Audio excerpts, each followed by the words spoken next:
Good morning, everybody. My name is Jonathan Fischer from Cascade Rail Foundation. We present and preserve the Western history of the Milwaukee Road, featuring the great state of Washington. Today, our special guest is renowned Milwaukee Road historian, Alan Miller. And Alan has a really great program for us on the Milwaukee Road Cascade Highline. So I'm going to go off camera and I'm going to turn it over to Alan. And I hope everybody really enjoys this program. We'll do some questions and answers at the end of the presentation.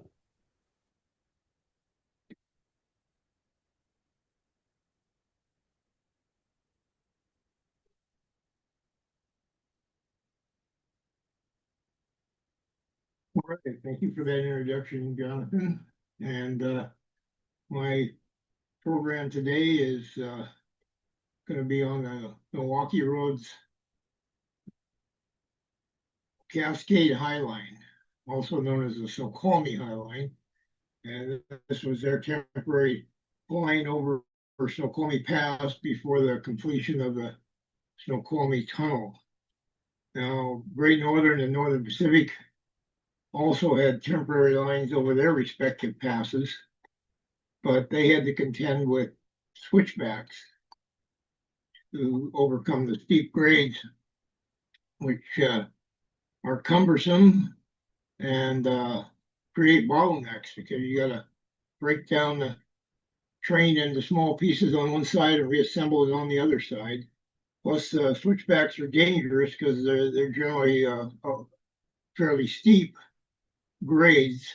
So the Milwaukee Road lucked out on their mountain crossing.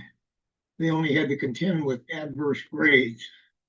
So the Highline Helper District was on the east side, was from Ketchwest to Laconia, and that was 4.7 miles of 2.2% grade. And then on the west side, from Rockdale up to Snoqualmie Summit, was 4.4 miles of 2.75% grade. So the whole Highline District was 9.1 miles long. And this is Snoqualmie Summit on Tuesday, September 29th, 1908. And the occasion is they're laying rail over the summit. This crew started out in Ellensburg and laid rail all the way up here to the summit. Then another crew took over from here and laid rail down the west side of Snoqualmie Pass. And they reached a location called Topographer's Gulch 1 month later on October 29th. Now, the trains look like ballast trains to me. They got these dump cars.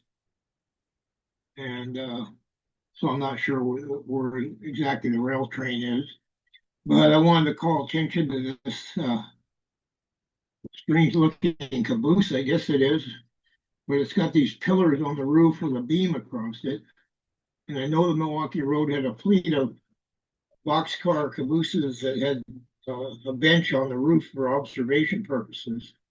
But the pictures of the few I've seen don't look anything like this. So I'm not sure what this car is. I bring it to your attention because we're going to see either it or another similar one later in the program. And this is along the shore of Lake Ketchwest.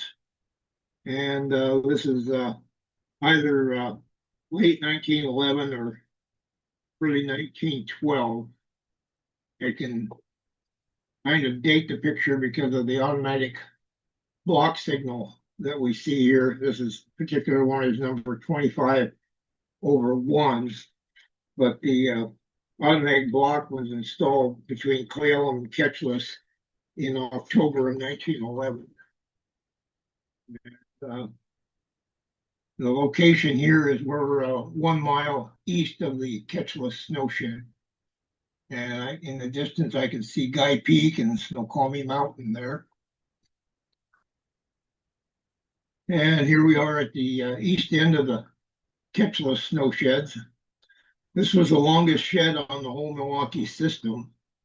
And some of you older viewers might recall driving on Interstate 90 on the other side of the lake and being able to look over here and see this big, long snow shed on the railroad grade here. And then the sign tells us that we're 1 mile from Ketchula Station. And this is at the west end of the Ketchula snow sheds. We're witnessing a meet here. I pretty much believe that this photo was taken off the rear platform of a westbound train that has just met this eastbound that's sitting in the Ketchula siding here. And that's the Ketchula snow shed in the distance. And this automatic block signal here is in the position of raising up to a vertical position, and that will give this train a clear block to proceed. This is taken up on the High Line, looking down at the Ketchula snow shed right there. And I can see some smoke and steam on the other side there. So this looks like a setting up for a Ketchula's meet with this train that they took the pictures from. And this is Ketchula Station. It wasn't very pretentious. The Milwaukee Road used a lot of these portable Class D depots. This particular one was 12 by 36 feet and divided into 3 rooms. It had a 12 by 12 freight room on the end there. In the center was the agent's office, and on this end was the passenger's waiting room. And this particular depot, when the High Line was abandoned, was moved to Falls City on the Everett Branch. Now the house there in the background, that was a standard Milwaukee Road 2-story section foreman's house. But in this case, it's been built here for the agent and his family to live in. The earliest agent here was a guy named Charlie Reynolds, and he had a wife named Addie and a son named Vernon. And his son was only about 15 years old, but he could telegraph, and he often sat in and replaced some of the telegraphers when they were sick or couldn't come to work. The building on the right here, I believe, is a bunkhouse. On the occasions when they did have night operators working here, that was their living quarters. And this is a 12-car excursion train from Tacoma. And I believe this to be the machinist picnic that was run on August 20th, 1911. And I don't know who the young ladies are, but this guy is the engineer. He's Jimmy Washburn. And the fireman is Jerry Dixon. And Jerry was a Washington State Senator for a brief time, so he carried the nickname Senator the rest of his railroad career. The 3017 is an F4 class Pacific locomotive, and its regular assignment was on the Columbian passenger train. In the distance here, we can see the Ketchula's depot and the train order signal and the agent's house. And then we see some excursionists picnicking up on the stumps there on the hillside.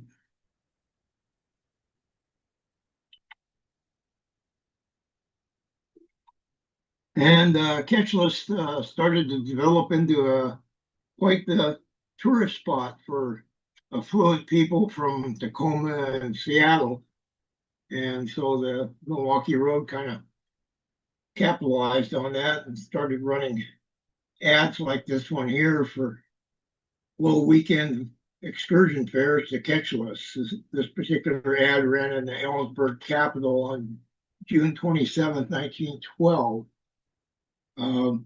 Also, the station agent, Charlie Reynolds, he bought some boats and some tents, and he would rent this stuff out to these excursionists or whatever that came up here to camp out on the lake and enjoy the fishing and just the beauty of the mountains up here.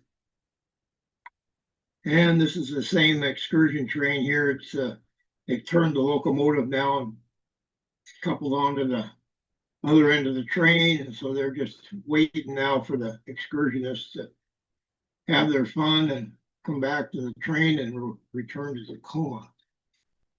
And this is just a crop of that picture there showing the crowd at the depot. And this depot was pretty inadequate for these large crowds that were starting to come up here now.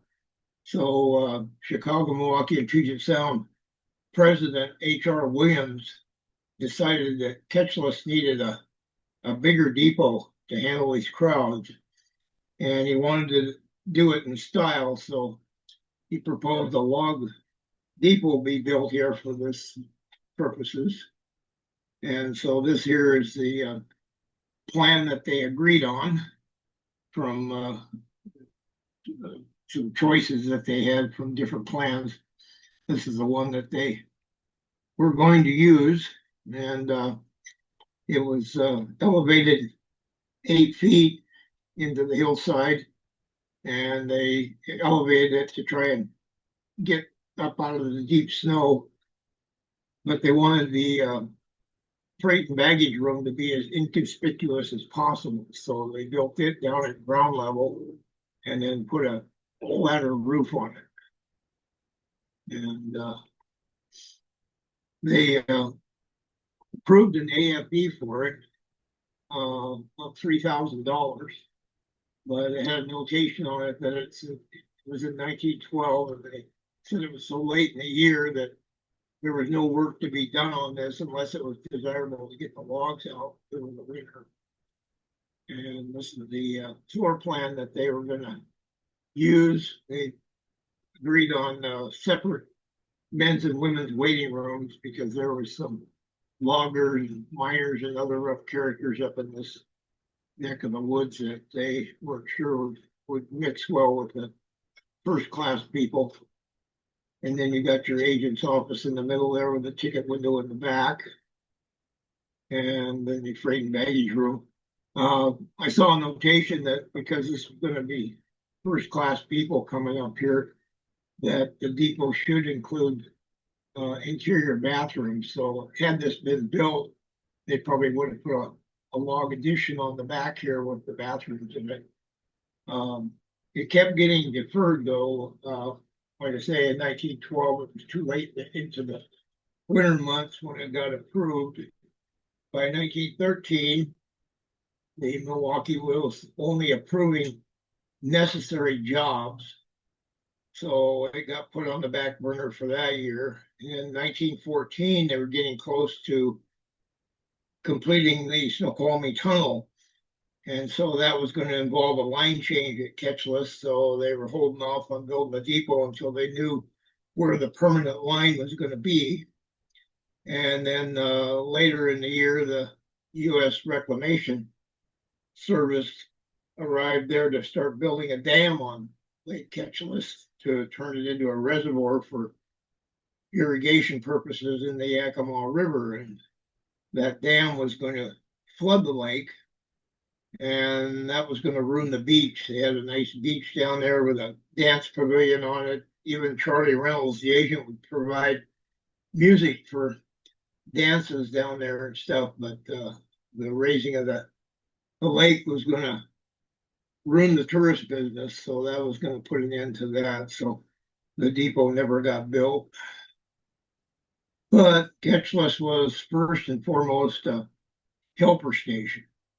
And so here we see a Malley helper sitting across from the Ketchless depot. Here's the depot platform here. And they're sitting on the passing track. And this track over here was a 700-foot long spur track. And this is a Malley.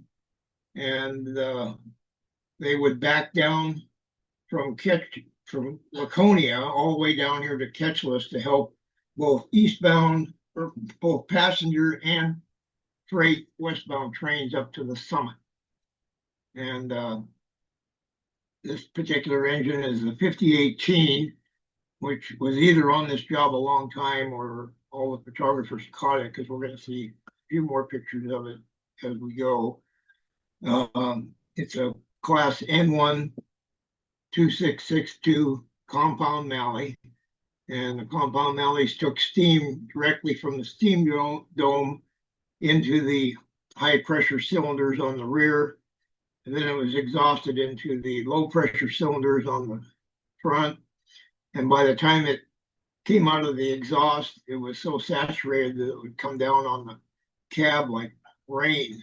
So the engineers nicknamed these slobber stacks. Now, they had a tragedy up here on August 12th, 1912. The westbound Olympian train number 15 had a helper engine on the point. He had an F4 class Pacific number 3013 was the road engine, and then the helper was a K1 class Prairie number 2142. And they came into the curve just west of the Ketchulus Depot a little too fast. And when they came onto Bridge FF42, which was over Cold Creek, the tender on the helper engine derailed and bunched the ties up, and the road engine got derailed off of the bridge by those ties. And when he landed down in the creek, the engine rolled over against the bridge, knocked the bridge down, and then that brought the helper engine down into the creek bed. And that accident killed both engine crews. The engineer and firemen on both engines were killed instantly. The engineer on the road engine was Henry Noble. And Henry Noble was the #1 engineer in seniority on the Coast Division. And in fact, a couple of years earlier in 1910, they renamed a siding that was just east of Maple Valley called Dryden. They renamed it Noble in his honor. And he had the honor of taking the first passenger train out of Seattle. And he went as far as Cleellum, where then he swapped trains and brought the first passenger train into Seattle. And whenever they had railroad president special trains and things like that, Hank Noble was usually selected to be the engineer on those special trains. So it was quite the tragedy to lose him. There was one passenger killed. She was in the lavatory of one of the cars that got telescoped. And this is probably something that should save for a story for another day, because I have a lot of photographs of this wreck. There was about 3 photographers that came up here and took pictures of it, and they were even selling copies of the photos in the Cedar Falls Depot for 35 cents a piece. And then they filmed movie footage of this wreck, and that was shown in theaters all over the country by the Animated Weekly Company. Here we see Hank Noble's boiler being yarded up the hill to be shipped to Tacoma shops for rebuilding. And his locomotive, the 3013, because of that, there was some talk about a hoodooed engine, and that's why the wreck and stuff. But I don't know. Hank Noble picked that engine himself. This was back in the days when the Milwaukee Road assigned locomotives to engineers, and so that was his baby. And here's a publicity photo of 3 guys up on a rock. And it says, this gigantic rock was blown out during construction of Chicago, Milwaukee, and Puget Sound Railway near Easton, Washington. And of course, Easton was just the nearest identifiable location, but this is really on the high line between Ketchulus and Laconia. And this is a view looking up Gold Creek Valley, and I believe this is the rock that those guys were sitting on. And this is the old High Line, but today this is a gravel road. You can actually drive on this section here. Now, when the tunnel line goes in, it's going to be right down in these trees down here. Somewhere along here will be the east end of the Hyack Yard. And this is a little further up the High Line. This is a bridge FF 50 over Tunnel Creek. And I'm pretty sure this is the winter of 1912 and 13. They got a exceptionally heavy winter that year. And we can see the tip of Guy Peak here over the trees. And this is the same bridge with way freight number 92 crossing it. And here's a map of the High Line that we can kind of follow along. There's a catch list right here, and the yellow is the High Line, the white is the tunnel line. And you'll notice another catch list down here. When the High Line was abandoned, then they abandoned this station of catch list, and they reestablished another catch list down here at the location of the Roaring Creek water tank. And it never had a sidetrack or anything. It was just a name, and they had a pasture shelter there for miners or loggers to flag the train if they wanted to ride it. The red here is the catch list snow sheds. And move on up the line here. And here we see the east end of the Hyack Yard, and somewhere in this vicinity is where I think that big rock was. And then you got the Milwaukee Ski Lodge, the famous Milwaukee Ski Bowl, and then the west end of Hyack, and then through the tunnel to Rockdale. And then the High Line goes over the tunnel, continues north, goes up over Snoqualmie Pass to the station of Laconia. And then from here, it's all downgrade up around this big loop and down to Rockdale. And roughly from here to Rockdale, the roadbed is literally just carved out on a shelf of the mountainside. And then they connect back to the permanent main line here. And then this is Humpback Creek here, where the Humpback Creek snow shed is. There's still a portion of that snow shed left on the Palouse to Cascades Trail. And this is the east switch at Laconia. And we've got a meet going on here. Way freight number 92 is holding the main line. His power is an L1 glass Mikado. And it's number 2500, which was the first Mikado built for the Milwaukee. And we can see he's got a Chicago Milwaukee and Puget Sound boxcar in his train. And we can see that he is meeting a freight train that's going in on the passing track here.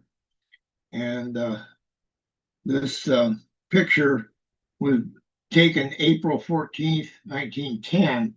But I know it's an early picture because there's no automatic block signals at the head block down here yet. And this is, again, the east switch at Laconia. And this is, they got the automatic block signals in now. This particular one here is number 31/3. And in the background, you can see Guy Peak and the Snoqualmie Mountain. And this is the eastbound Olympian train number 16 posed here. This is an Asher Curtis photo. And so he's posed here for publicity photo. And the standard consist on the Olympian in those days was a combination mail and express car, a baggage car, a day coach, a tourist car, a dining car, 2 standard sleeping cars, and an observation car. So it was an 8-car consist. And then we have a artist did a colorized version of that picture. He added a ninth car on the rear, but he painted the cars in Pullman green. So to me, this looks more like a Great Northern train than the Milwaukee Road. And but if that isn't confusing enough, then we have this picture, which looks like the same train we just saw 2 frames ago, but now he's got another train behind him, and the ground's all covered with snow. This mountain range up here looks to me like it was cut out with an X-Acto knife, overlaid. So I don't know, maybe Photoshop isn't as new as we think it is. But we want to add to the confusion. Now they've electrified trolley poles, catenary, a couple of box cab motors on the head end. They got the train the right color now, but they still got that ninth car on the end. But this was put out to publicize the coming of the electrification on the Milwaukee Road. But photos like this have spawned the rumors that, yeah, they electrified the High Line. I saw pictures of it. And then if you want to rub salt in the wounds, we got a bipolar up at Laconia. And they've got the backgrounds backwards here. The Guy Peak should be over here and Snoqualmie Mountain on that side, but that's privileges of the publicity department. Now here's a map of Laconia. We can kind of get an idea what the layout was here. This is the east switch where we just saw all that action at. There was a crude wagon road over Snoqualmie Pass then, and it crossed over the Milwaukee at this point. And then up here we got the depot, water tank, the engineman's bunkhouse, and then what was known as Holden's Hotel was ran by a guy named J. Paul Holden. But this was mainly the beanery here where train crews could get something to eat any time of day or night. And a couple of company houses here that I think ended up belonging to the Forest Service. And then your engine facilities here. They had a 14 by 60-foot shed here that they could spot tank cars and bunker sea oil in to unload, and they covered it so they could unload them in the wintertime with all the snow. And then you had an open air shed here for servicing the helper engine up here. And then you had a turntable lead that went into a covered turntable. And to turn the locomotives, they would hook up to the air line on the locomotive, and that would power a motor that would turn the turntable. So it wasn't a Armstrong type turntable where you had to push and push.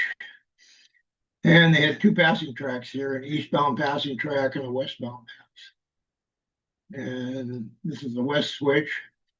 And then line continued up here, actually down, or going down grade now, over Commonwealth Creek. And then up here they crossed the south fork of the Snoqualmie River twice, once on that bridge and once on this one. And the line continued on down to Rockdale.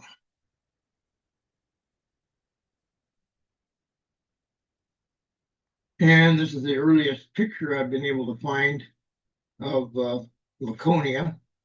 And I believe this is the winter of 1908, 1909. And I think they're up here trying to get as much as they can done before winter drives them out. They haven't built the water tank yet. It would be sitting right in this area here. And this is the Beanery, Holden's Hotel. And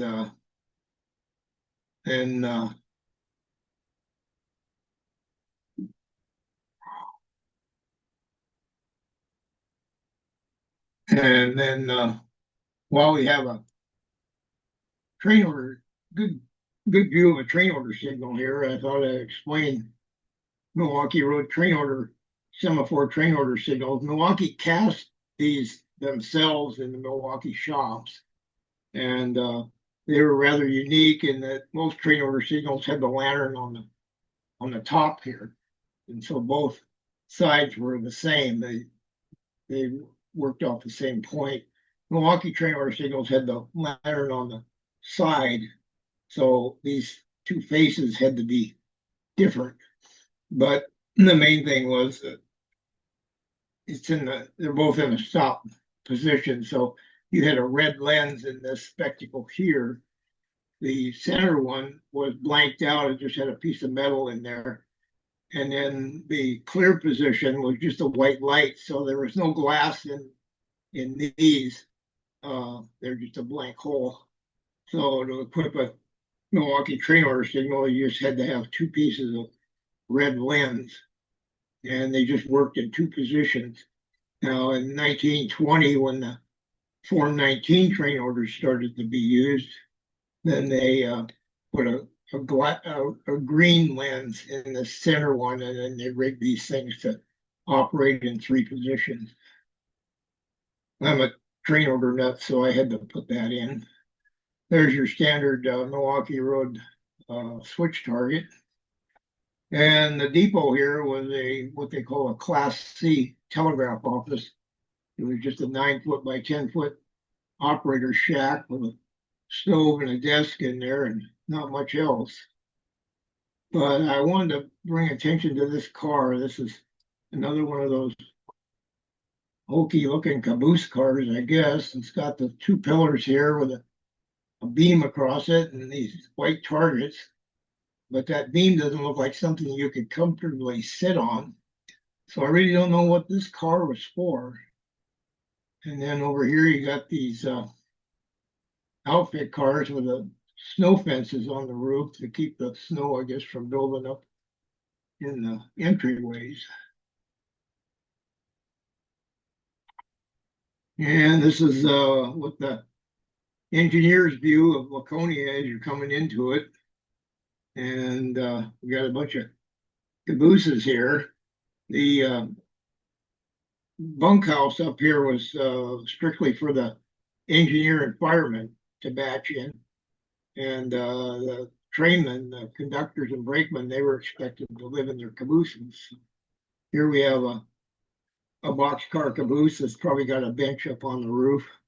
And then you got two cupola cabooses and a gondola, and then two more cupola cabooses, and then what looks like a rotary plow down here.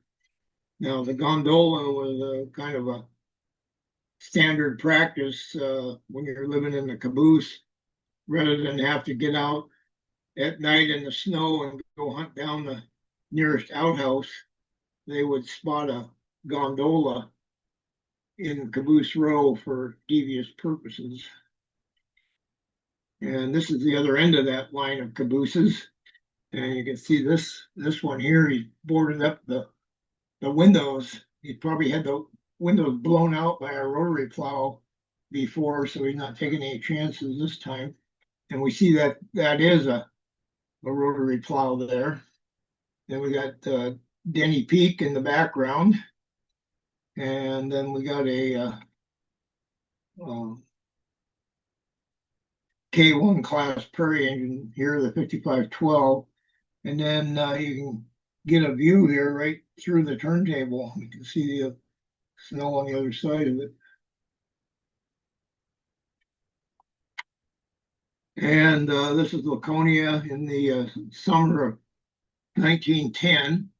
So here we have the engineer's bunkhouse, and then Holden's Hotel, and a water closet there. And then we got a helper up from Moncton, which is later became Cedar Falls. And he's probably just helped the train up the hill here. And so now he's up here at the depot to get his train orders to run light back down to Moncton. He's got his white extra flags on here. And the engineer on this engine was John Bain, and the fireman was Harley Manning. And here's the little Class C depot with the Wells Fargo Express sign on it.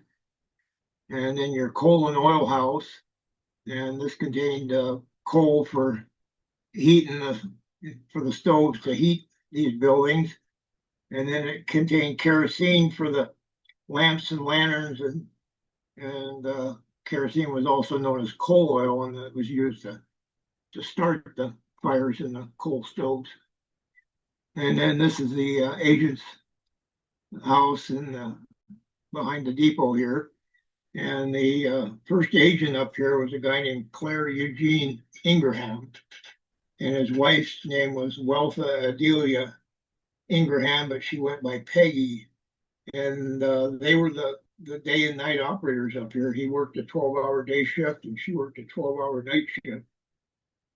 After 1911, the hours of service law went in, and they had to put on a third operator, and so that gave them all each a 8-hour shift.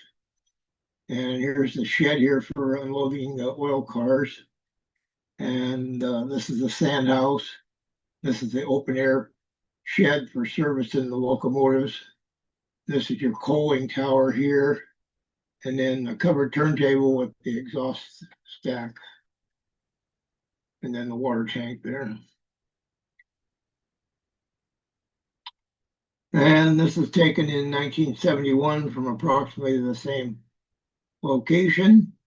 And Milwaukee Road's High Line ran right down the middle of this highway. And this is the following summer, the summer of 1911. And got a good view of Denny Peak here. I can recall seeing the remains of an airplane on the side of this that you can see from I-90, where apparently somebody flew right into the side of the mountain. But there's a couple of changes up here now. We've got the oil service tank, steel service tank to hold Bunker C oil, and it's mounted on a concrete pedestal. And then they've gotten a bigger depot here. They got a Class D portable depot set in here now. See the Wells Fargo sign on it and the Continental Telegraph sign. So the operators have a little more roomier quarters. And this is a helper engine up from Moncton in 1910. It's engine number 2080.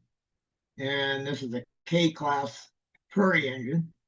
And Milwaukee Road bought a huge fleet of these locomotives because this was going to be the locomotive that they were going to equip their new Western extension with. And they had no mountain experience, so once they started getting into heavy grades, they soon realized why these locomotives were called prairies. And so they had to then start buying Mikados and eventually Malley locomotives to work in the mountain districts. And the reason I know this engine has come up from Cedar Falls is because it has a flanger blade mounted on the pilot here. The Cedar Falls passenger helper did double duty by flanging the track and helping trains up and down the grades. This engineer, William W. Collins, I was able to find him on seniority roster, and he had a June 28, 1910 seniority date. I couldn't find V. Russell on any roster I had, so I'm assuming he either left railroad service or he got killed in a wreck. This is a more traditional helper for the passenger trains, L1 class Mikado. This is number 2509. And again, we know it came up from Cedar Falls because it's got the flanger mounted on the pilot. And the engineer could raise and lower this from the cab. And the engineer is John Bain here. And then this is engineer George Shoemaker, who was engineer on a Valley helper up here. But back in Sioux City, South Dakota, or Sioux City, Iowa, where these guys were from before they came west, George was John's fireman. And John's son, George Bain, when he was little, he used to call him Dad's redheaded fireman. And John didn't have very kind words for this particular locomotive, he said the 2509 was the worst engine in the back. And he called her an old cow that couldn't keep out of her own way. And this is George Shoemaker on his Malley, proud man on his engine. And here's some more Malleys here. They had one Malley engine up here and two crews for helpers so that they could keep a Malley helper in service 24 hours. And this is the 5018 again. And again, we got another coal and oil house over here, and then the steel service tank. And then there's a L1 class Mike over here, 2510. And he is probably just turned his train on, or his engine on the turntable, and he's headed the Cedar Falls direction. And this is a 5018 again. This time we have a tank car here, and that when before they got the oil plant installed here, they used to pump bunker C oil directly out of these tank cars to fuel the locomotives. And another Malley at the Laconia water tank, and there's a little bit of a Milwaukee switch target there. And this is John Fox and Tom Veal. They were early day helper engineers up here at Laconia. And this is an early Malley. He's got a low number of 5005. And I see another Malley in the background here facing the other direction, and that is probably a freight helper from Cedar Falls. The way they worked it is they would put the L1 class helpers on the passenger train, and that was enough to get them all the way up here to Laconia. But on freight trains, they would generally get a Malley helper at Cedar Falls, and then when they got to Rockdale, then another Malley here from Laconia would back down, and they would use 3 engines to get up the hill. I believe they put 2 on the point, and then I think the Laconia helper was on the rear shoving. And these 2 men here are probably these guys' firemen. And here we see the eastbound Olympian coming into Laconia Yard with its L1 helper on the point. And this is a 8503, so this is after 1912 when they renumbered the locomotives. It was in the 2500 series. And here's the train again, and they're about to cut the helper off here, and he'll run up here, and this guy will line the switch, and he'll get in on the turntable lead out of the way, and then the Olympian can continue on eastward. And they had a 440 American class up here working on a work train, 1356. There was only 5 of these that came west that I'm aware of. Anyway, they posted up here for a picture of the old and the new, or the big and the little. And this is Laconia, and this is either the late winter or early spring of 1910. And you can see how dirty the snow is. Lets you know that it's late winter. There's the Engineman's bunkhouse and Holden's Hotel again. And there's the water closet. And we see still have the little Class C telegraph office for a depot. This is the roof of the coal and oil house. And then the agent's living quarters. And I could see Peggy's got her laundry all hanging out here. And there's a couple of galvanized wash tubs hanging on the wall. And there's a train in the yard. You can see the headlight right there. And then the sun must have just came out because you got steam rolling off the roof of the water tank. And in the winter of 1910, 1911, they transitioned the depots up here. And so this little Class C telegraph office got turned 90 degrees, and then they set a Class D portable depot in here. This particular one measured 12 by 28, and I believe it was divided in just two rooms, a office for the operators and then a waiting room. And this picture, I believe, was taken right after the move here, because the train order signal doesn't have any rods coming down to control the arms. The arms are just set in a semi-permanent stop position both ways. And there's no bell crank down here with the rods going into the building or anything like that. So this picture is taken just after the transfer, the move. Then I see a locomotive headlight over here that must be used to light that path at night. Here's a better view of the depot. And Continental Telegraph Company was a wholly owned subsidiary of the Milwaukee Road. Rather than contract with Western Union, they made their own telegraph company. And then they did contract with Wells Fargo for express. And your coal and oil house again. Then they got the Dietz platform lamps here on posts. And this depot here, when the High Line was abandoned, they put it on a flat car and they hauled it down south of Tacoma, and it became the depot at Frederickson to replace the depot that had burned up down there.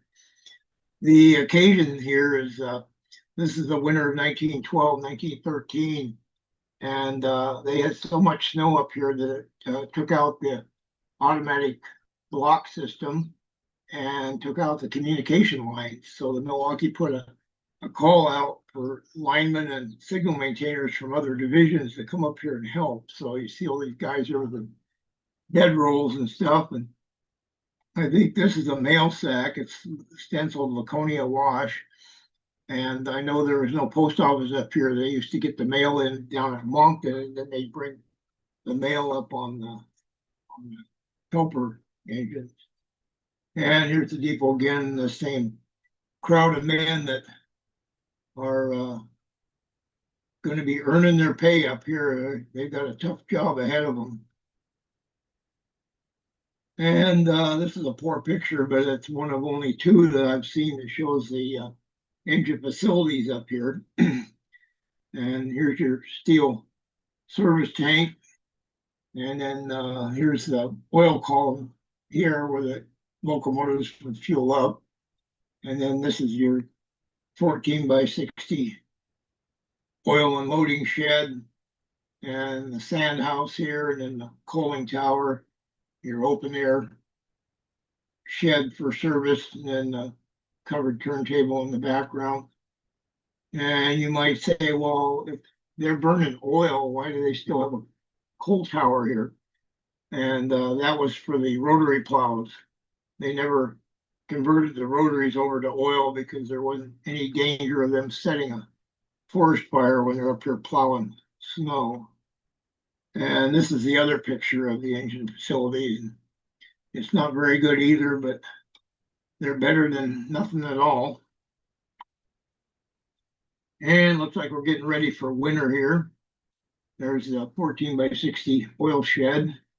Got a rotary on the maintenance track here, and then a 5512 K1 Prairie on the turntable lead. This guy looks like he drew the short straw to have to crawl down and hook up the air hoses and stuff. I don't recognize anybody in this photograph except this guy right here, the conductor R.R. Gardner.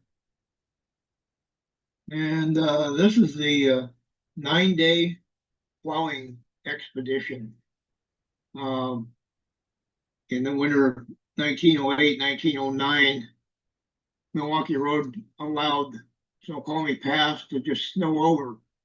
So they didn't run any trains between Easton and Radnor over the pass all winter.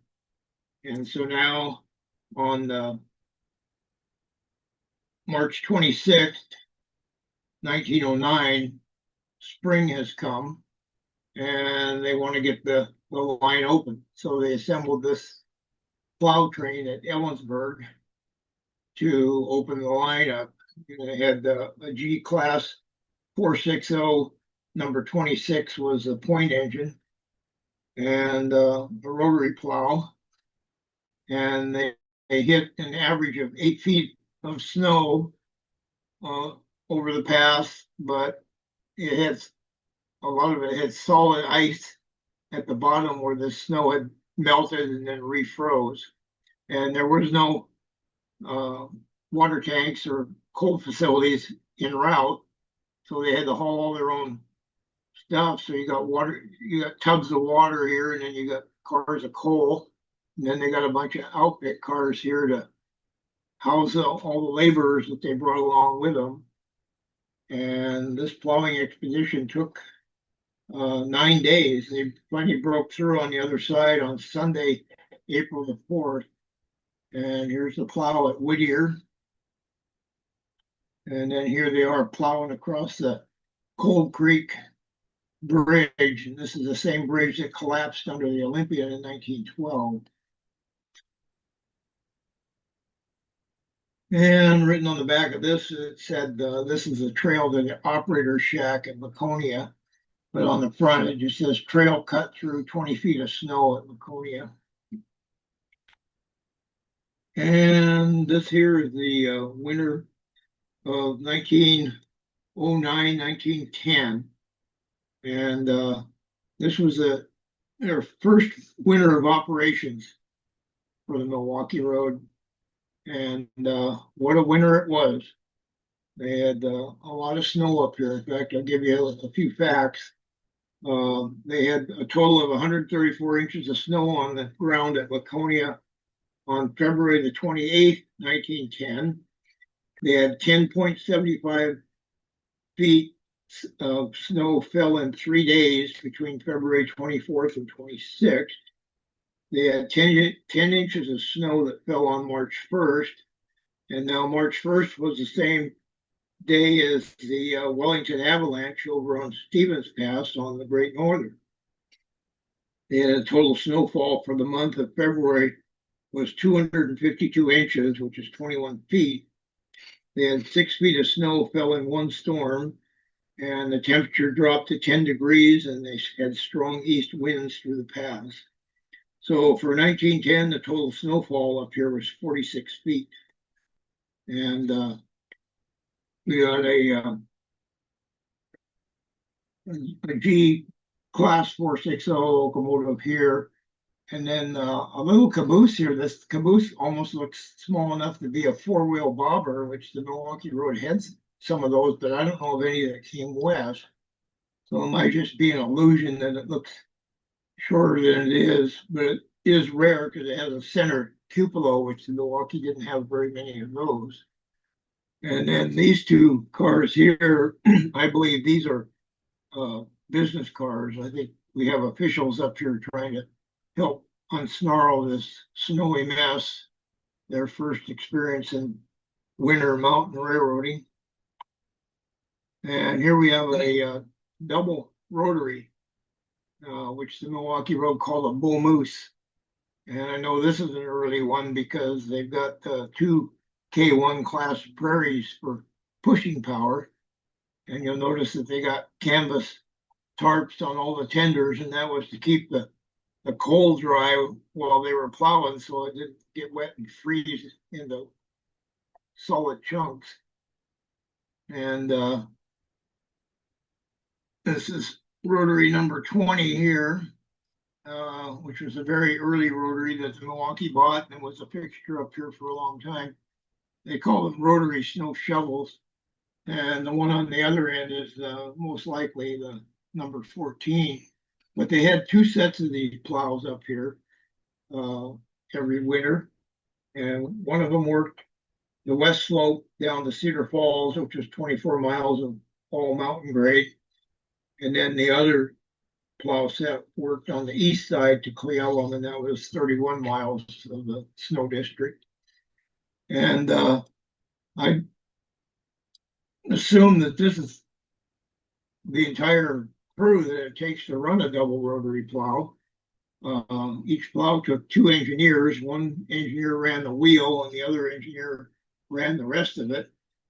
And then you had two pusher engines, so you had to have an engineer and a fireman and probably a brakeman and a conductor on those. And then you had your supervisory personnel and maintenance of way people on the plow. So this is probably the payroll of a double rotary plow. And I don't recognize any of the people here, but this guy has a kind of a unique sweater that shows up in another photo. And this is, I wanted to also mention on one of the copies of this photo, written on the back of it, like I say, I don't have any identification of these guys, but they wrote of this crew, the first 7 to pass on, 4 of them died in wrecks. 1 was a suicide. 1 was hung for his wife's murder, and 1 died of natural causes. But I don't know which is which. And here we see another double rotary of the Laconia. And now this is more traditional. It has a mallee on here for the pusher. These plows were not self-propelled. They had to be pushed by a locomotive.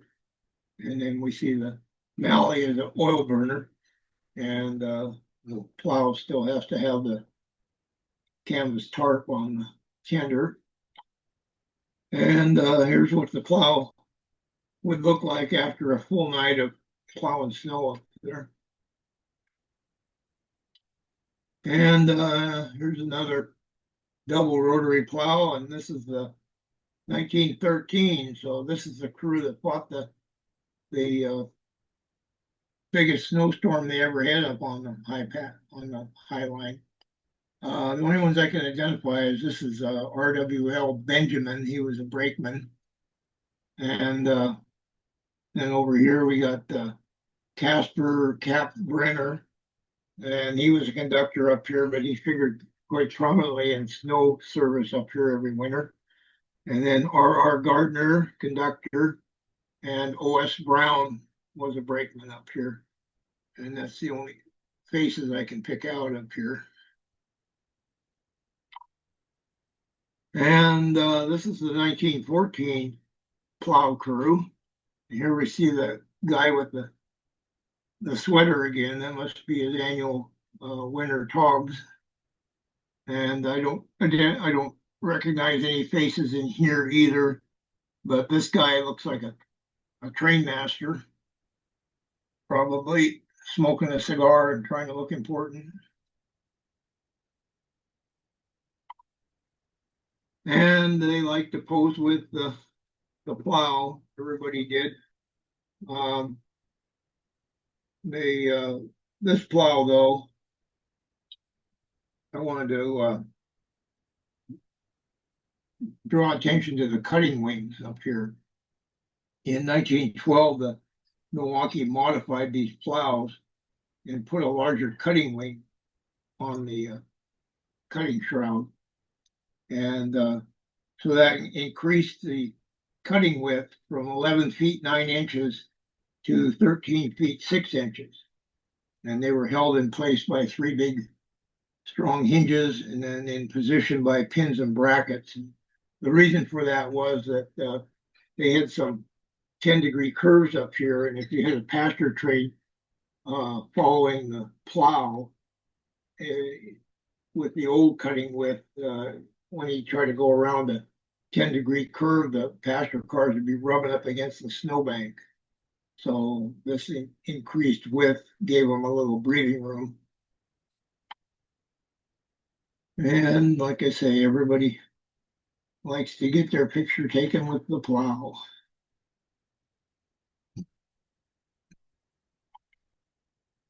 And here we're plowing out the passing tracks at Laconia.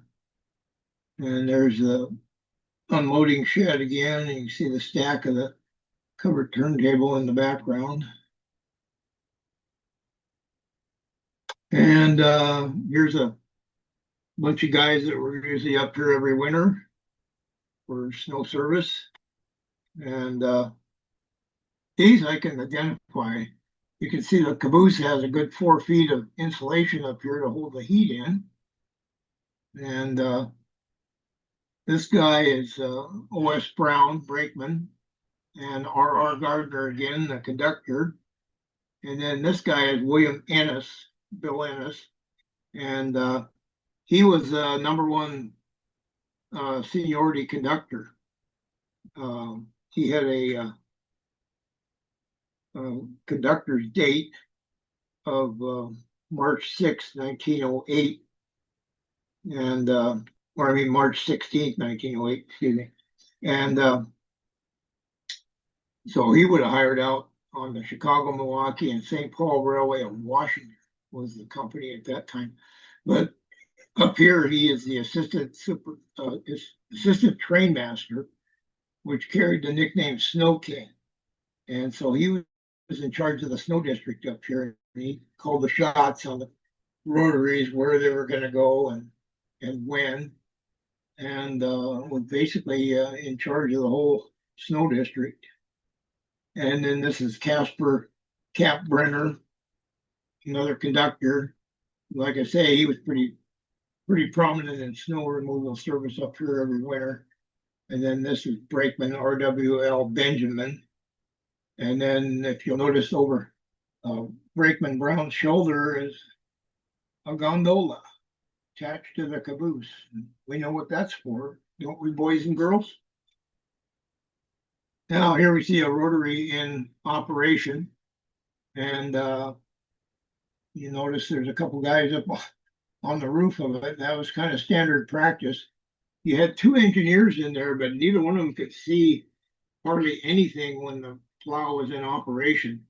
So they generally had to have a spotter either up on the roof or hanging out the side to let the engineers know what they were up against. And here we see another plow throwing snow off the right of way down the embankment. And this is in the winter of 1913. And here we are again plowing out the Laconia yards. I would suspect these guys in the long coats are probably officials that are up here supervising things and wondering why their trains aren't running on schedule. And here we are plowing. Here's a guy hanging out the side here. And that's probably the fireman back there. And here's a rotary sitting in front of the Laconia depot. And I can pretty much guarantee that that wheel is not spinning as fast as it appears in the picture. With the old slow film they had in those days, that wheel's probably just barely loping along, but it looks like it's doing 90 miles an hour. And there's your caboose with the 4 feet of snow on the roof. And then these mounds here are flat cars that are in the passing track buried in the snow. And this is the helper from Cedar Falls, the 2509 again. And looks like they bucked through a slide on the way up. And this is over in Rockdale, and it's labeled 30 feet of snow, Rockdale, CM and PS Railway. So they're plowing through a 30-foot deep cut of snow. And again, I don't recognize anybody in the picture, but this guy here is wearing what they used to call a 1,000-miler shirt that was usually worn by boomer trainmen. And I know 100 miles is a day's pay, so I'm assuming that you can wear that shirt for 10 trips before you have to launder it. And here we see that they're getting ahead of the winter here. They got the tracks cleaned out right down to the ties there, so they don't have to shovel switches out every time they throw one. And there they are plowing out the yards again, the water tank spout there. And going past the Laconia depot. And And here's another plow after a night of work. Still got his marker lamps up. Now, this was a accident that happened in January 1913. You had time freight number 64 was climbing the grade and had an avalanche come down on him about a mile west of Laconia.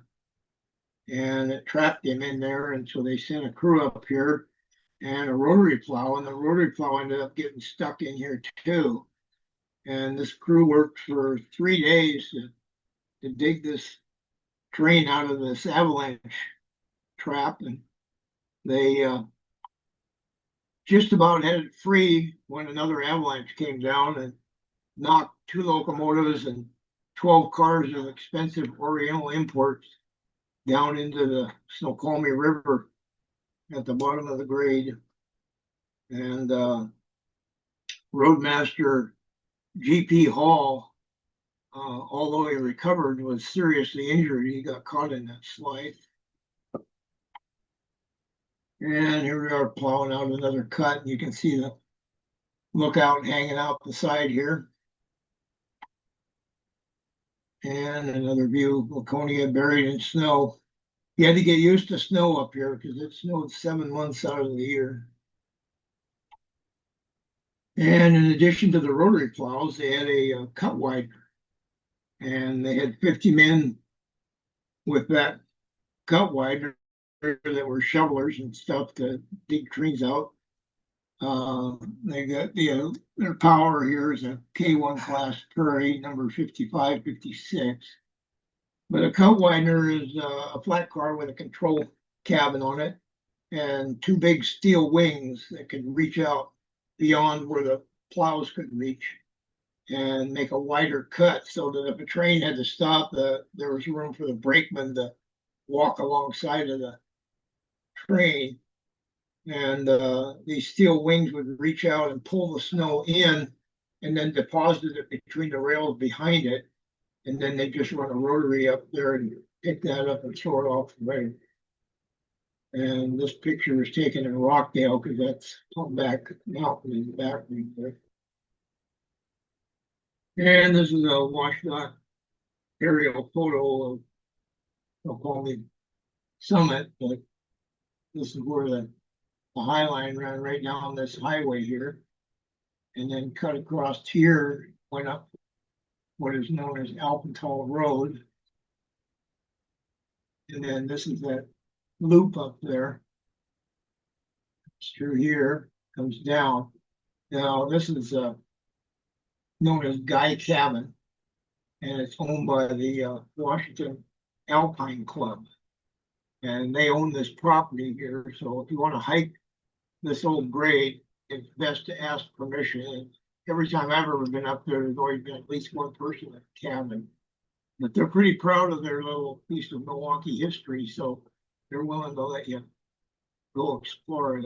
They've never denied me to go up and look at it. They have their own bridge across the South Fork of the Snoqualmie River up here. But if you look over the side, you'll see big timbers in the bottom of the banks there where that was part of the Milwaukee Bridge. And then through this part here, there's still ties on the ground that are covered with moss. And then they had another bridge over the Snoqualmie River here. And when I was down there, there was a huge concrete block on the bank there that was part of the Milwaukee Bridge. And then just beyond is a waterfall here. And then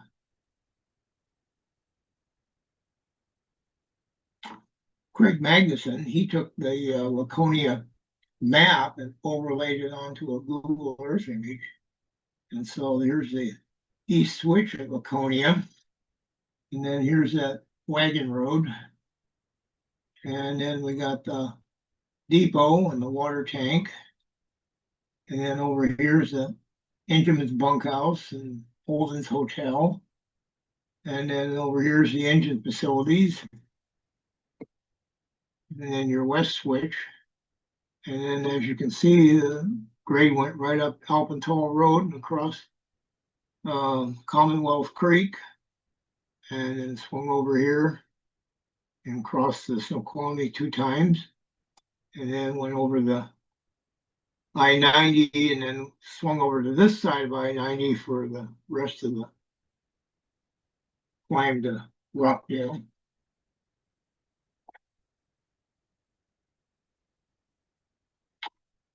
And Craig Magnuson also put this together, and him and I agreed that this was the most likely location for the Laconia Depot, which was in the old westbound lanes of what used to be the Sunset Highway. So it's right across from Bob's Espresso. And then here's the Traveler's Rest and the Red Mountain Coffee Company. And they shifted the westbound, or they shifted from the westbound lanes over here when they cut the grade down for an underpass for an exit to the freeway. So that's our best guess as to where the Laconia Depot sat. And this is Laconia westbound looking at Guy Peak and Snoqualmie Mountain. And there's Denny Mountain. And we're heading out of Laconia now. This one, I'm sure, is the winter of 1912, 1913, because all the snow accumulation on the wires knocked out their communication. And they actually used a spark gap transmitter or something like that to put out train orders and stuff up here because the lines were down. It actually worked pretty well. There were a couple of newspaper articles written about that.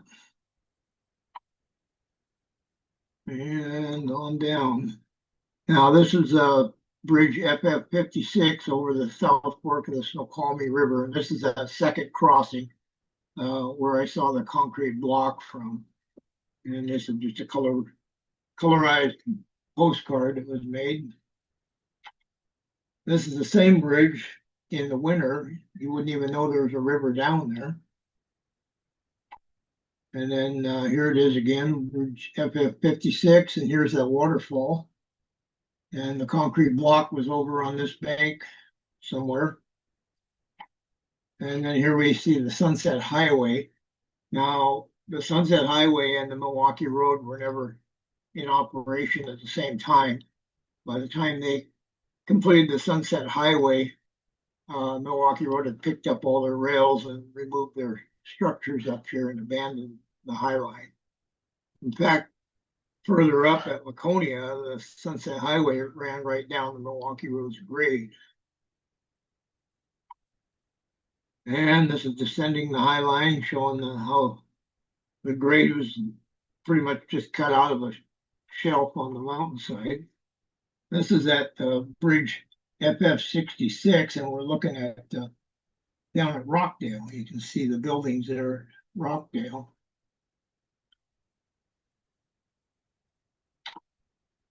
And this is a colorized postcard again, and it's got the green cars, but this is a publicity photo of the Olympian making the climb to up the west side of the High Line. And then we see the train moved a little further up the line. We can see that he was sitting on a little bridge. That's bridge FF64. And this bridge is over the creek that ran down from Lodge Lake. And this area is accessible from a trail off of the Pacific Crest Trail. So that portion of the grade is still intact up there. And then they had to come in and electrify it. And look at how close that trolley pole is to the ties. The people on the observation car need to keep their head and arms inside at all times. And this is the Olympian descending the High Line on the west side, and it looks like they've been up here doing some shoveling. And then this is a Malley helper returning back to Cedar Falls with 9517. And he's just about to cross bridge FF62 here. But this shows how precarious this line was, just hanging on the side of the cliff. And this is a little G6 class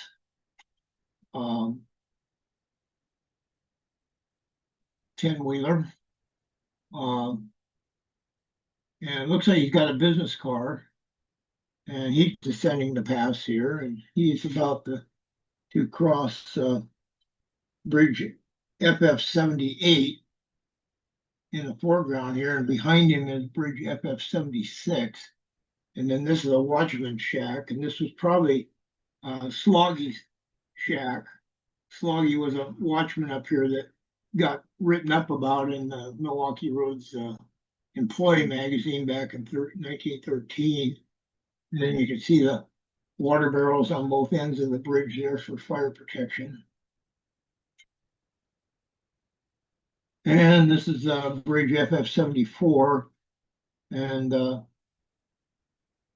illustrates how the roadbed was literally carved out of the shelf. And now we're down at Rockdale, and this is bridge FF80, looking up the High Line. And you can see all the dirty stuff on the snow. Well, that's tunnel debris. They're in the process of boring the Snoqualmie Tunnel, and so the spoils were brought out here and dumped over the bank. You can see a narrow gauge railroad here with some little dump cars on it.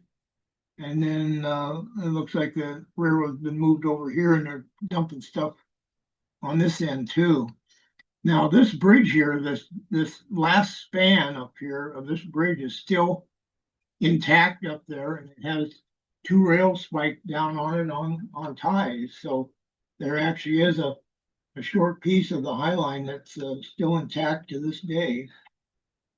And this is a little more detail of where they have like little temporary snow sheds there to keep the tracks open for dumping the debris. And then this is looking down the grade. There's the water tank at Rockdale, and the Rockdale Depot is on the other side of it. And then this was a big boiler plant up here that provided power for the drills, lighting for the tunnels, and hot and cold running water and whatever they needed up here. This thing ran night and day for 3 years. And then these big buildings up here were for the tunnel workers, the commissary and hotel, and whatever they needed was available to them up here. And then we see a steam shovel down here that's excavating the grade to the tunnel portal. And here's another view of it, the boiler plant there and the tunnel workers' buildings. We see another 2-story section foreman's house. And in this case, it actually is the Rockdale section foreman's dwelling. And it looks like the Olympian has just come down off the High Line. Bridge FF80 again. And then here you can see all this clean new rock that's been brought out of the tunnel and dumped off from this narrow gauge railroad. And then here's a quick look at the tunnel being excavated. And here's your narrow gauge train coming out of there. And this is was known as Portal Creek, but prior to the tunnel, it was known as Rockdale Creek. And you can see it gets rather wild in the spring runoff.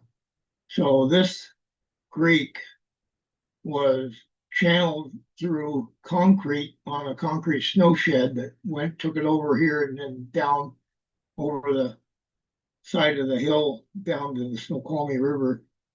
And but there was also a reservoir built up here in the creek that supplied water to the standpipe and also water to the employees that worked there. And Rockdale was another helper point. So here we see our old friend, the 5018, awaiting helper duty, and Humpback Mountain in the background there. And here's the Rockdale Depot. And this is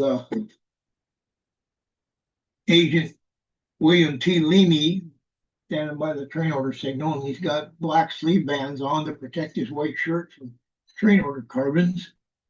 And his wife Josie was up here, and I'm guessing that she's the one in the middle, but I really don't know that. But they're sitting on FF bridge marker plates that have been dropped off up here, but they haven't been distributed yet. And I can see the water closet for the depot here, and then I see Josie's got her laundry hanging out to dry. And I can tell this is a warm day because they got the window open to the waiting room and partly open to the back bedroom there. And then I see this pipe here, and I'm wondering if they had running water. The water tank was right next door here, and so I'm wondering if they channeled water to them. And here's the depot again. The tunnel portal is right up in here. And another hot day I can see because the men are all sitting in the shade of the cars. You got one guy over there sleeping against the depot. But I can tell it's hot too because they got the bay window partly open here, which is a trick I used to do when on hot evenings. I'd open the windows on each end of the bay. You had to weigh your paperwork down or you'd be picking it up off the floor. And then some section laborer's wife has got her laundry hanging up here. And this photo was made by Harry Pope, who lived clear over in Revere, Washington, over in eastern Washington. And here we see William T. Leamy, the agent here, and his wife Josie. And I can tell this is an early photo because the depot is all in a solid color. And I believe this is a green primer that they would put on the depots before they applied the orange and maroon linseed oil paint. And so that tells me this is a very early photo. And this is probably when they first arrived here. This couple was married only about 2 or 3 months earlier in Butte, Montana, and then they came west out here. And he was the agent and day operator, and she was the night operator. And later he bid in a job down at Tacoma Junction, but she stayed up here for a while after that, and she actually worked in the interlocking tower. When the tunnel was completed, they built an interlocking tower up here, an 8-lever tower, and she worked up there pulling levers. So I want to acknowledge a few things here.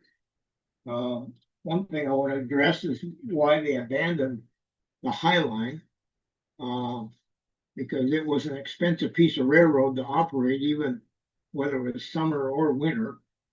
They claimed they run 16 trains a day up here, 10 freight trains and 6 passengers. And the tunnel line was going to lower the summit by 443 feet. It would eliminate 1,239 degrees of curvature and shorten the route by 4.4 miles. And the High Line was going to require 6,600 feet of snow shed up here eventually, and that was going to cost $50 a foot. So that was a $330,000 initial outlay. And then the yearly upkeep of those snow sheds, they figured was going to run $19,800. So the High Line yearly expenses was $165,000, and the helper service alone was $90,000.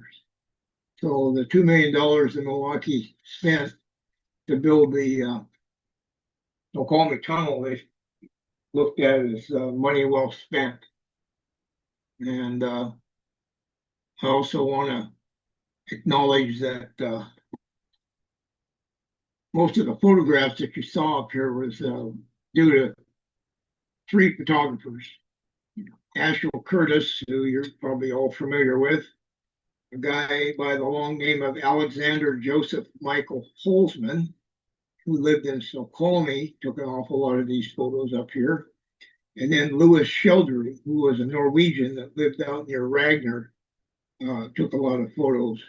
In fact, the trains had a standing order that if they saw Louis flagging them down at any point, they were to stop and pick him up and drop him off at any point he wanted to get off of a train from.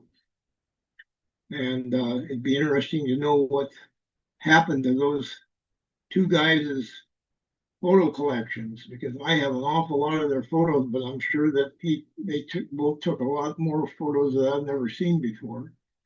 I also wanted to give a shout out to Craig Magnuson. If you're interested in the Snoqualmie High Line, he has a wonderful site called The History of Laconia, Snoqualmie Pass, Washington. And he gets more into the history, especially of the Summit Inn, than I cover in this program. Chuck Woods' book, Milwaukee Road West, made the statement that the station facilities at Laconia was later converted into the Summit Inn, but that's not true. It was actually the Milwaukee Road Beanery up there, Holden's Hotel, and the Milwaukee Road Engineman's Bunkhouse. J. Paul Holden bought those two buildings from the Milwaukee and then turned them into the original Summit Inn up there. And later, J. Paul Holden owned a tavern down in Falls City, Washington. And so he would have been an interesting guy to have a conversation with on the bar stool. And I also wanted to say that I wrote an article on the High Line that was published in the MRHA TMR, the Milwaukee Railroader, and that article appeared in the third quarter of the 2011 issue. And so that concludes my program, and I hope all of you people enjoyed it. So thank you very much for coming. Thank you, Alan. That was a really, really interesting program. I didn't know anything about this previously, and now I know quite a bit more. Why don't you unshare your screen? So I know I've got a few questions for you. So how did you figure out who was who in these pictures? I had to try to fix my camera, but I can't seem to turn it on.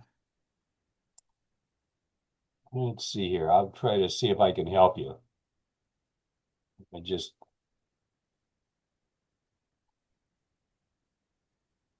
Yeah, I've asked you to start your video, so that's all I can do. Yeah, that's what I get too. Yeah. So oh, at least unshare your screen and we can see. Now, well, maybe I stop sharing here then. There you go. Now, did you draw the image that we're looking at right now? What's that? Did you draw the image that we're looking at? Oh, I don't see it.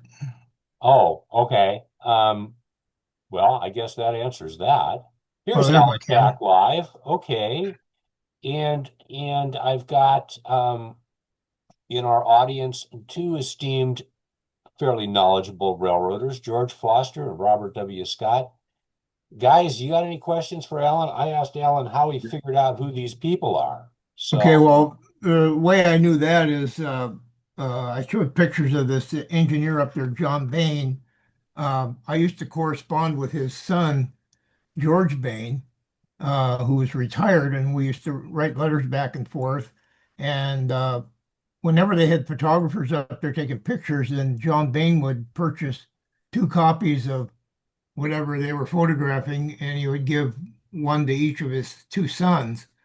So George had quite an album full of early day photos up there, and then he rode with his dad up on the helpers lots of times, and he even relieved up at Laconia on the Hostler job up there. So he knew all about the operations, and so he told me about a bunch of that stuff, and then he identified a lot of those people in the photographs. So that's how I knew that. I've got one question Yep, here. go Robert. Are you able to share screen at all? Can I share screen? Yes, please. Okay. While you were doing your presentation, I was looking on aerial maps, and Oops. We'll just, this is a lidar for. You guys can see that at all? not yet, but you're getting there. There you There go. we go. Okay. So this is a lidar of Rockdale. You see my mouse here. Yep. It shows where the tunnel goes in and goes across. So what you're saying is where that trestle was right here on that corner, and where they had a power plant was at Rockdale. Is Yeah, that right? it was the trestle across Portal Creek. Okay, so that's Portal Creek that runs through there. Yep. Okay. And on DNR lidar, it shows the High Line pretty well through here. Yeah. I It's uh, pretty I hiked pronounced. some of that grade many years ago, but there's a So point there. If you drop back down a ways, there's a point there where yeah, and right in there, the state dynamited all that hillside off of there when they took out remember there used to be a concrete snow shed going up that side of the pass. Yeah. They I don't wanted to remember. eliminate that snow shed, so they dynamited a whole bunch of the mountainside off of there so that if they had avalanches there, they would never reach the highway. And I tried to cross that. I dug my fingers into the side of the wall and walked along that thing and until I got to the other side of it. Well, then there was no grade there. There was like a 75-foot deep gully that I couldn't get across. And so now I was stuck there and I was stuck on that rock until evening. Finally, a state patrol stopped down there and he tried to get up there to help me and he couldn't even walk on that stuff. He was falling and they ended up having to get a search and rescue crew out of Seattle to come get me off that rock. Everything That for wouldn't railroad happen to history me. I'm today. So if, afraid of if, heights. if they hadn't have seen me at the last minute, I was going into hypothermia by that time too. So my bones would still be laying up there on that rock if they hadn't have come. But So this is the 10-degree curve up here through Commonwealth Creek, right? yep, yep, So it looks like there's a wide spot there, and then it looks like it was cut into the hillside a little bit, and that's where it basically went right under I-90. yeah, Picked up down here too, and then probably crossed wherever the I-90 is now. right. So it And then, more or less followed the eastbound lanes Well, correct? yeah, but it was up above it. up above it. So Okay, got it. Tony would have been here, and the ski bowl would have been in the same area, That's a little further east, I thought. that further Mhm. east. Okay. But then down here, the other point where the line comes back in, this is Hyack. So coming out of the tunnel at Hyack, I'm noticing over here, is this the old line? Old High Line? Yeah, that probably is. That might be the drivable part where that big rock is.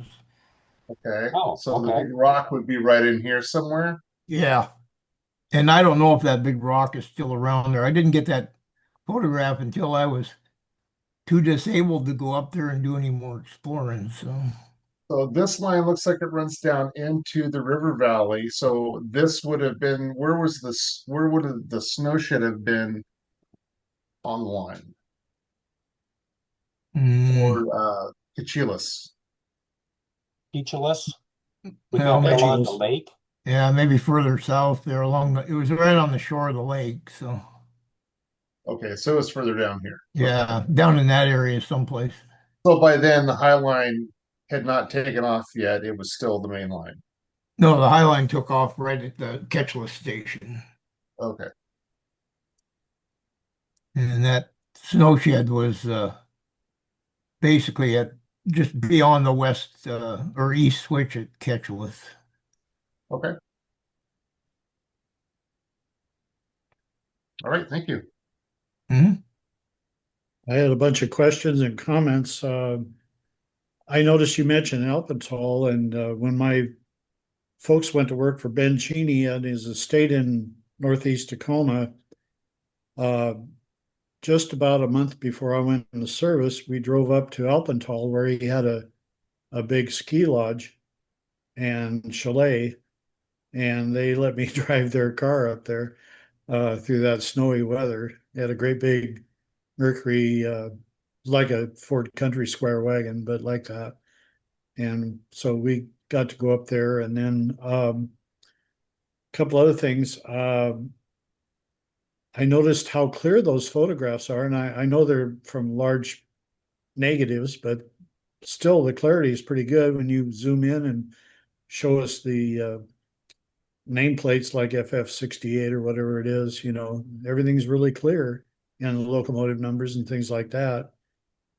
Yeah, I scanned a lot of those at high resolution to try to keep those details in.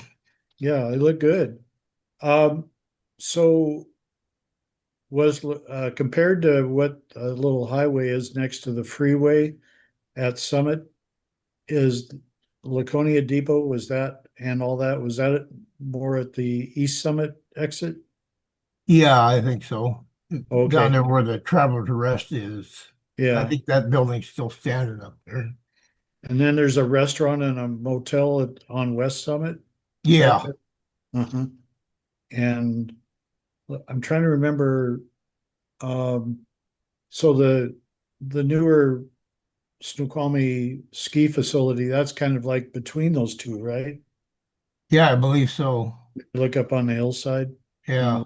And yeah. The old Milwaukee ski bowl was right across the High Line there. The High Line ran right through it. In fact, the ski jump that they had up there was built on the High Line.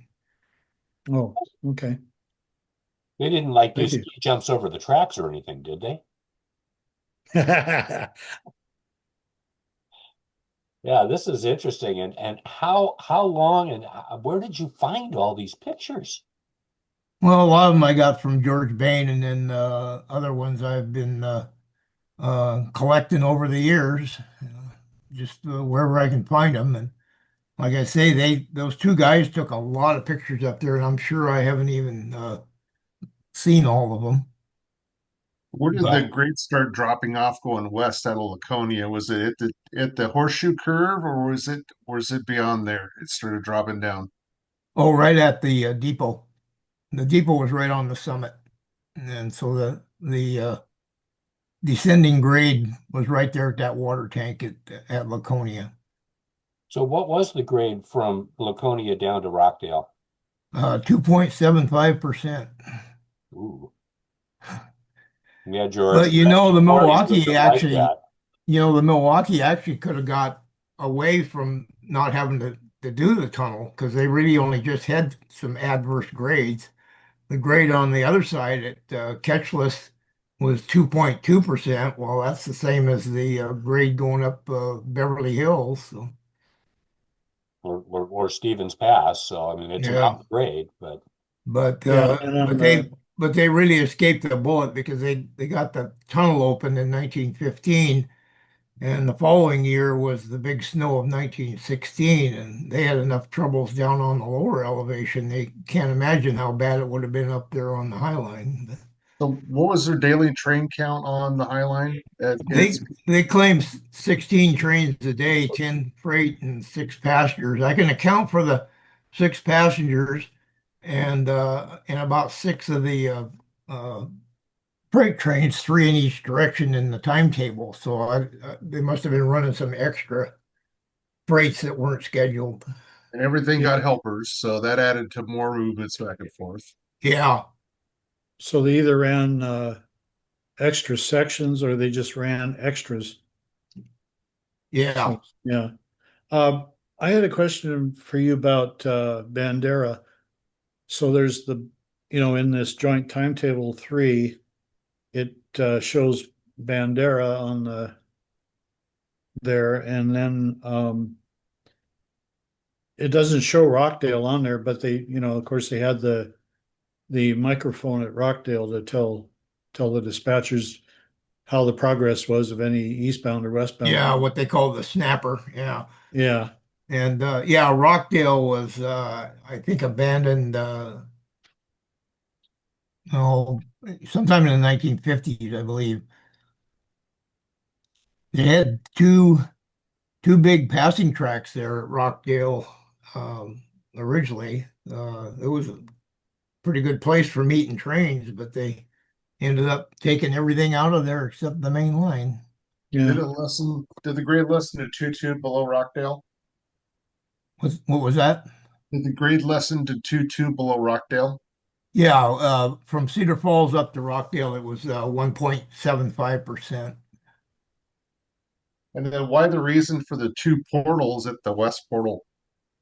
Because that was basically it was a concrete snow shed and it carried that stream well away from the railroad grade. And that second portal was they had a spur in there in the early days, and they used to keep some kind of a piece of machinery in there. I've got a photo that you can see something in there, but I can't identify what it is. And then in later years, they used to keep a bulldozer up there for uh, moving snow, and they used to park the bulldozer under that. And if you look at that second portal, it's got embedded in the concrete. It's got um, steel reinforcing rods like they put in concrete. They got them in there bent so that they can put these heavy timbers in there and literally seal up the whole side of that thing so that when snow comes down off of that hill, it wouldn't come inside the portal.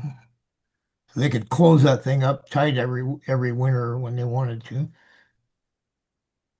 I And if went But with but it was not never planned to be a double track. I've seen that in several publications where they specify that the Milwaukee was going to double track their tunnel. And it's like they had a single track line, so why would they spend the money to double track a tunnel? Tunnel. You usually Yeah. have double track coming up to both sides of the tunnel, and then you have a single track for the tunnel, but you don't have a double track tunnel and then a single track main line.